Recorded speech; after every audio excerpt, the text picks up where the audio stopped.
D'abord, on tenait à remercier l'UDCGT d'avoir coordonné ce rassemblement aujourd'hui. On tenait particulièrement à remercier toutes les organisations syndicales effectivement afférentes à l'UDCGT, mais plus particulièrement dire un mot sur les électriciens et les cheminots qui sont, on le sait, encore une fois, le fer de lance de ces mobilisations. On les remerciera jamais assez. Pour être ça depuis des décennies. Je tenais aussi à remercier particulièrement en ce qui concerne la collectivité, le personnel et les agents des écoles. Je tiens à rappeler aujourd'hui qu'il y a 20 écoles qui sont en grève sur 25. Les cantines sont fermées. On vient d'apprendre aujourd'hui que la cuisine centrale est fermée aussi pour toute la semaine. Donc, ouais. Mais la cuisine centrale aussi, sûrement, par la suite va fermer. Je tiens à le dire parce que ces personnels, pour la plupart, sont des agents de catégorie C, avec de très faibles revenus, notamment chez les animateurs. Pour certains, c'est 9 heures de contrat par semaine. Donc on peut imaginer le salaire à la fin du mois. Donc ces gens-là sont aujourd'hui en grève parce qu'ils savent qu'eux, et notamment parce que c'est des femmes, elles savent que ça va être douloureux dans les années qui viennent. Avec les retraites, on le sait, pour la plupart, 40% des femmes aujourd'hui n'ont pas leur retraite complète. Donc ces gens-là savent que le moment venu, ça va être terrible pour eux. C'est-à-dire une vie de pauvre jusqu'au bout. On avait demandé aujourd'hui, je le dis, un rendez-vous au maire, mais à l'ensemble des élus du conseil municipal. Parce qu'on voulait avoir des explications sur le... On voulait avoir des explications sur le RICEP, puisqu'effectivement on a fait de nouvelles propositions concernant le RICEP. Alors RICEP, c'est notre régime indemnitaire, je ne vais pas rentrer dans le détail pour ceux qui ne sont pas collectivités ici. On voulait aussi demander de nouvelles négociations sur le temps de travail, parce que ce n'est pas soldé cette affaire-là.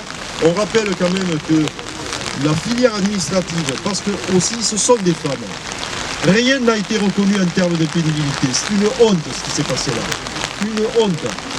On le dit haut et fort. Et donc nous, on ne lâchera pas cette affaire. C'est-à-dire que nous, on demande 5% pour tout le monde. C'est-à-dire 10 jours de suggestion. C'est-à-dire en définitive ce qui existait jusqu'à aujourd'hui et qui permettait effectivement d'avoir un peu de respiration et un peu de fluidité. Je perçois que dans cette collectivité, bon nombre d'agents finissent par partir et abandonner même le statut de fonctionnaire. C'est la première fois, ça fait plus de 30 ans que je suis dans la boutique, c'est la première fois que je vois ça. Alors aujourd'hui, on avait demandé un rendez-vous aussi pour parler de la réforme des retraites. On a appris, alors on n'en connaît pas les raisons, on a fait passer l'information. On est passé par le secrétariat des élus, qui a transmis au cabinet du maire, qui lui-même s'est autorisé de ne pas faire passer l'information aux élus. Alors on n'en connaît pas les raisons. Mais c'est pour ça qu'aujourd'hui, il n'y a aucun élu présent. C'est une honte, ça. Mais nous, on ne lâchera pas, parce qu'on veut que tout le monde s'explique. Parce que la réforme des retraites, les élus, même si ce ne sont pas des législateurs, il va falloir qu'ils organisent le boulot. Parce que ça va leur retomber dessus, cette affaire-là. C'est-à-dire qu'on va se retrouver avec des personnels, 64 ans, 65 ans, 66 ans, 67 ans, des ACM, des animateurs, des manutentionnaires, des maçons. Alors ça va être agréable. On le voit, nous. Francis pourra témoigner de ça.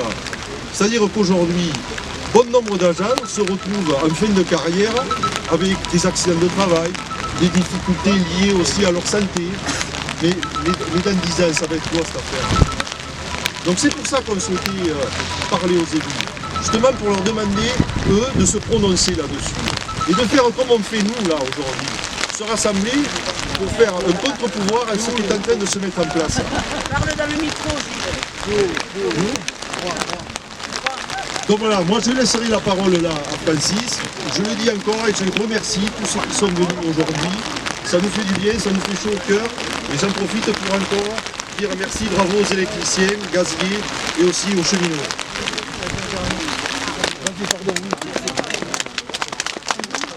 Oui, donc pour l'UD, pour l'Union départementale CGT donc des Hautes-Pyrénées, c'était logique qu'à l'appel du syndicat territoriaux de Tarbes, qu'on vienne en soutien sur vos revendications. et surtout aussi sur la mobilisation des retraites. Hein.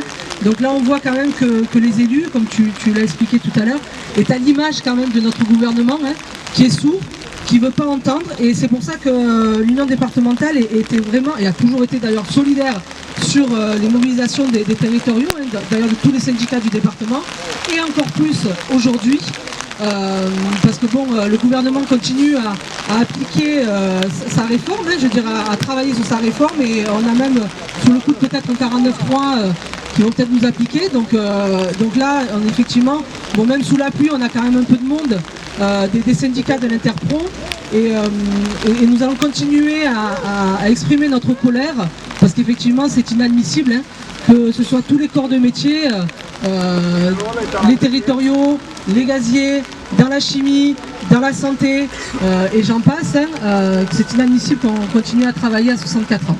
Voilà. Oui, bonjour à tous, merci de votre soutien et d'être présent malgré la météo. Voilà, quelques compléments d'information. Seul un élu de la majorité nous appelait pour nous dire justement qu'il n'avait rien reçu et qu'il ne pouvait pas nous recevoir aujourd'hui. Donc cette réunion est reportée à jeudi.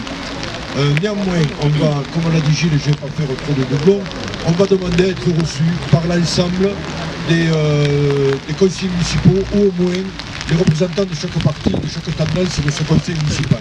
Seule l'opposition s'est manifestée et viendra nous rencontrer aujourd'hui, il faut le dire. Il faut le dire. Pour revenir sur le reste, la retraite notamment,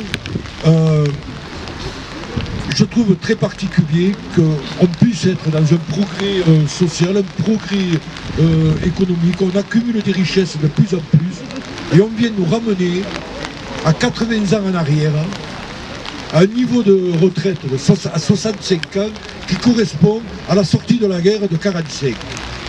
C'est quand même, on était dans un pays ruiné, on avait cette retraite-là, on se retrouve maintenant en 2023 avec le même nombre d'années pour partir à la retraite. Quand on a commencé le boulot, ma génération, on a signé pour 37 ans et demi, on va être à 43, 44 ans de cotisation. Alors je ne sais pas si la santé prendra la parole, mais il y a des chiffres édifiants aussi au niveau du personnel de la santé. C'est-à-dire qu'eux, en 13 ans, ils ont perdu 9 ans. C'est un truc de fou. Mais c'est quoi ce projet politique? C'est quoi ce projet de société? C'est ça le progrès d'une civilisation, d'un vivre ensemble? C'est ça une société? Là, bon, on sera contre tout le temps. Ça ne peut pas être autrement que d'être contre. Voilà. Concernant la spécificité mairie de Tarbes, 50% du personnel a plus de 50 ans. Déjà. Vous imaginez un peu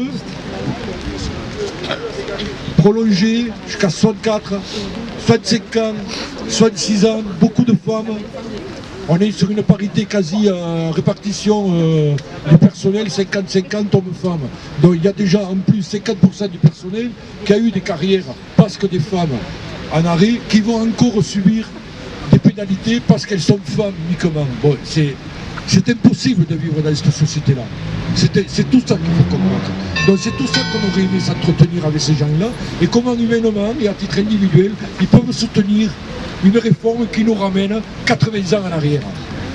C'est de ça qu'il va falloir parler, parce qu'elle est là la problématique quand même. Voilà, je sais pas, si des copains de l'Interpro, si quelqu'un veut le micro, c'est avec grand plaisir qu'on va leur laisser. On vous remercie quand même tous chaleureusement d'être venus nous voir. Et je sais pas, le micro est à disposition. Faire une photo avec tout le monde. Allez, oui, on va faire une photo, alors je sais pas. Devant la mairie. Sur les marches. Eh ben on va devant la mairie pour une photo.